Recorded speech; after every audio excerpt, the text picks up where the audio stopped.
tadabbur Al-Quran.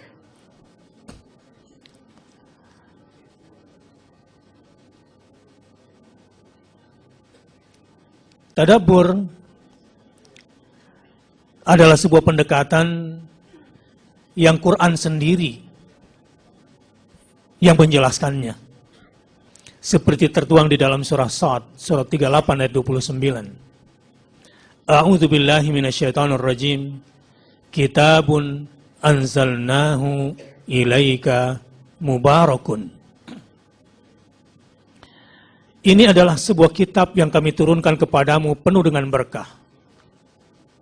Mubarak itu artinya penuh berkah. Pertanyaannya adalah, bagaimana cara mendapatkan banyak keberkahan dari Al-Quran itu? Bagaimana kita bisa maksimal memperoleh manfaat dari Al-Quran itu? Jawabnya adalah, liyadabbaru ayatihi. Itu yang pertama. Supaya mereka memperhatikan ayat-ayatnya. Liyadabbaru ayatihi. Yang kedua, waliyatadzakkar ulul albab. Di sini saya bagi menjadi dua bagian sehingga bukan cuma satu, tapi 1, 2, dan 3.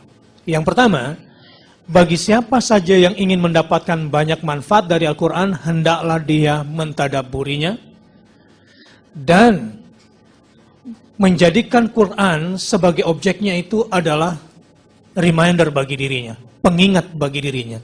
Waliyatadzakkar. Kitanya yang ingin mendapatkan banyak manfaat dari Al-Quran itu harus menjadi ulul albab. Positioning kita berposisi sebagai ulul albab. Siapa itu ulul albab? Adalah orang-orang yang senantiasa ingat berzikir kepada Allah dalam keadaan duduk, berdiri maupun terbaring. Yang kedua, siapa itu ulul albab? Bukan cuma berzikir saja ingat kepada Allah, tetapi berfikir tentang proses penciptaan.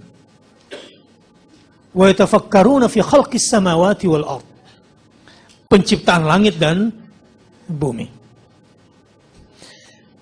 Ulul albab, dikatakan ulul albab itu kalau outputnya adalah Rabbana ma khalaqta hadza batilan subhanaka faqina adzaban nar. Wahai Tuhanku, sesungguhnya tidak ada yang sia-sia dari penciptaanmu itu. Ada yang salah selama ini cara kita berinteraksi dengan Al-Quran. Kenapa? Karena kita berinteraksi dengan Quran biasanya dengan cara yang kita suka. Saya tahu yang Anda suka. 1, dibaca kalau sempat. 2, dipelajari kalau lagi mood. 3, dihayati entar kalau kena masalah. 4, diamalkan kalau menguntungkan. Berinteraksilah dengan Quran lewat cara yang disukai oleh Al-Quran. Membaca di prime time, di waktu yang paling hebat. Kedua, pelajari Al-Quran. Lebih sungguh-sungguh, lebih serius ketimbang belajar apapun di dunia ini. Memangnya tadabbur Quran adalah metode yang terbaik? Iya. Karena tadabbur bukan hanya dapat menghantarkan siapa saja yang ingin dapatkan mutiara-mutiaranya, tapi juga menunjukkan cara mempraktikkannya. Jadi tadabbur itu sebuah proses berpikir mendalam dan menyeluruh yang dapat menghubungkan ke pesan paling akhir sebuah perkataan. Secara bahasa, tadabbur artinya dari kata-kata tadabbara, tadabburan.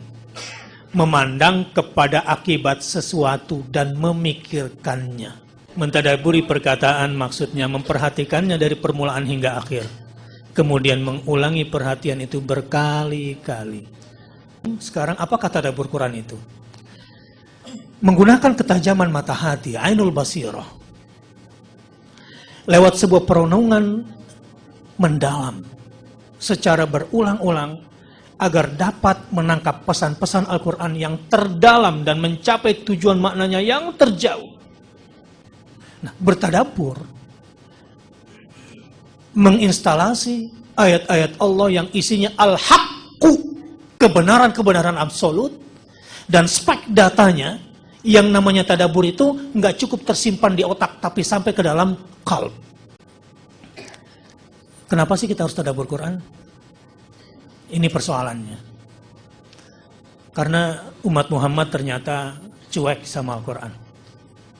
Sebagaimana pernah terjadi pada ahlul kitab. A'udzubillahi minasyaitonirrajim. Wa qala ar-rasulu ya Rabb, inna qaumi ittakhadhu hadzal Qur'ana mahjura. Berkatalah Rasul, ya Tuhanku, sesungguhnya kaumku menjadikan Al-Quran ini sesuatu yang tidak diacuhkan. Lebih getol baca BBM sama email kan? Lebih gampang jawab SMS ketimbang menjawab risalah dari Tuhannya. Apa alasan yang kedua? Kenapa sih kita harus tadabbur Quran? Ternyata banyak umat Muhammad yang memahami Al-Quran tak lebih dari sekedar mempercayai dongengan bohong dan hanya menduga-duga. Seperti ahlul kitab, a'udzubillahi minasyaitonirrajim, wa minhum ummiyuna la ya'lamuna al-kitaba illa amani wa inhum illa yadhunnun. Dan di antara mereka, di kalangan ahlul kitab ada yang buta huruf, tidak mengetahui Alkitab Taurat, kecuali dongengan bohong belaka, dan mereka hanya menduga-duga. Kata tadabbur berasal dari pengertian memandang kepada bagian-bagian akhir berbagai urusan serta akibat-akibatnya.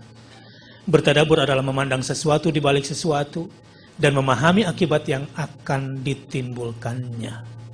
Jadi perumpamaan tadabbur itu ibarat orang yang mencari mutiara di dasar samudera. Ia harus menyelami dan membongkah batu-batu karang di dasar kedalaman samudera itu. Begitulah orang bertadabbur, yaitu bersungguh-sungguh membaca, mempelajari, memahami, menghayati, dan mengamalkannya untuk dapatkan mutiara-mutiara Al-Quran Al-Karim. Allahumma arhamna bil-Quran. Allahumma arhamna bil-Quran. Allahumma arhamna bil-Quran.